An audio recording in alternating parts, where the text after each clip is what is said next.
रहमत दो आलम हज़रत मोहम्मद मुस्तफ़ा अहमद मुजतबा हज़रत अबू तालिब की कफ़ालत में आ चुके थे।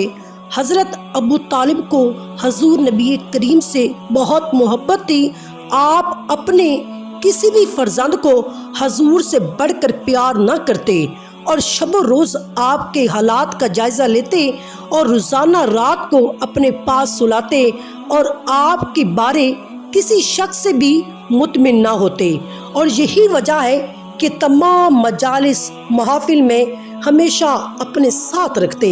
रिवायात में आता है कि हज़रत अबू तालिब जब भी खाना खाते तो हजूर नबी करीम को अपने साथ बिठाते और अपने बर्तन से उनको भी खाना खिलाते, हत्ता कि घर में सिर्फ वही खाना बनाया जाता जो हजूर को पसंद होता।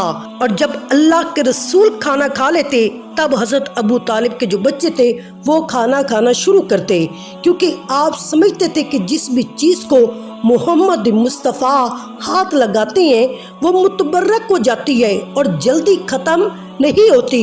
हज़रत अबू तालिब की इस कमाल मोहब्बत का नतीजा ये था कि हजूर भी अपने चचा से बेहद मोहब्बत करते और आपसे अलग होना बर्दाश्त ना करते।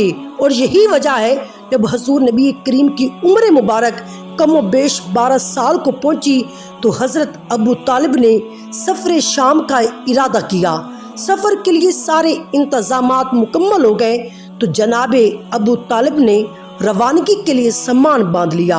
अभी आप रवाना होने के लिए अपने ऊंट पर सवार हुए थे कि हजूर ने आगे बढ़कर ऊंट की मुहार थाम ली और फरमाया, चचा जान, मुझे इस शहर में किस उम्मीद पर छोड़ के जा रहे हैं। जनाबे अबू तालिब ने हजूर के ये अल्फाज सुने तो आप पर रकत तारी होगी, आंखें नम होगी और कसम खाकर कहने लगे, ऐ मेरे बेटे, मैं आपको साथ लेकर ही जाऊंगा। हजरत अबू तालिब के बहन भाई भी मौजूद थे। कहने लगे, मोहम्मद अभी छोटे हैं, इनकी उम्र तो अभी 12 साल है, इतना तवील सफ़र इनके मुश्किलात पैदा करेगा और फिर सूरज की तपिश और गर्म इलाकों का सफ़र इनके लिए बहुत तकलीफदा होगा। क्या कोई इतने छोटे बच्चे को इतने तावील सफ़र पर लेकर जा सकता है? अपनों की बातें सुनकर जनाबे अबू तालिब खामोश हो गए और जहाँ कि हजूर को यहीं रहने दें। हजूर ने चचा का ये इरादा जाना तो एक कोने में बैठ गए। आपकी आंखों में आंसू आ गए।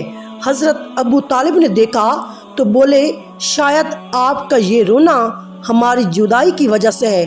खुदा की कसम, मैं आपसे कभी भी जुदा नहीं हूँ। हजूर नबी करीम उठे और तैयारी फरमाकर अपने शफीक चचा के साथ पहले सफ़र शाम के लिए रवाना हो गए। हज़रत अबू तालिब उस तमाम सफ़र के दौरान कुदरत के ऐसे ऐसे अजायबात का मुशाहिदा करते रहे जो शायद आपने पहले कभी नहीं किया था। इस सफ़र में हजूर नबी करीम के बहुत से मौजज़ात का भी ज़हूर हुआ जिनको अहले सैर ने किताबों की ज़ीनत बनाया है। जब ये काफ़िला मकाम करबा में पहुंचा तो वहाँ एक सोमा यानी इबादत खाना भी था। उस सोमिया में बहीरा नामी एक राहब था जिसकी कुनियत अबू मुदर्रिस और लक़ब जर्जीस था। ये अहले निसारा का बहुत बड़ा आलिम था और इबादत और तकवे में भी बुलंद मकाम रखता था। बहीरा साहब का आसमानी किताबों का इल्म रखता था, मगर उनमें पैगंबर आखिरुल ज़मा के उसाफ का बड़ी बारीक बीनी से मुशाहिदा करता रहता। वो इसी इल्म की बुनियाद पर जान चुका था कि ज़माना करीब में अल्लाह के आखिरी पैगंबर का यहाँ से गुज़र होगा।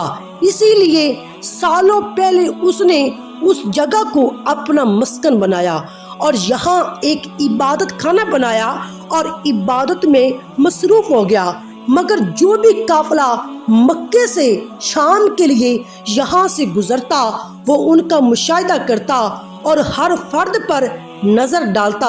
इससे पहले भी कुरैश के कई काफ़िले यहाँ से गुजरे, लेकिन उस राहब ने उन काफ़िले वालों को देखा और उनसे मतलूबा निशानियों में से कोई निशानी न मिली। वो काफ़िले वालों से ملنا بھی پسند نہیں کرتا۔ بالآخر وہ دن آ گیا جب رسول حضرت محمد مصطفیٰ کا قافلہ یہاں سے گزرنا تھا۔ بحیرہ حسب عادت اپنے عبادت خانے کی چھت سے آنے والے قافلے کو دیکھ رہا تھا۔ سورج اپنی آب و تاب سے چمک رہا تھا، مگر بحیرہ نے دیکھا اس قافلے پر بادلوں کا ایک ٹکڑا ہے جو سایہ کیے ہوئے ہے۔ قافلے کے ساتھ ساتھ بادل چل رہا ہے، درختوں کی ٹہنیاں قافلے کی طرف جھکی جا رہی ہیں۔ جب اس نے یہ منظر دیکھا تو جان میں جان آ گئی، بھاگتا ہوا نیچے آیا۔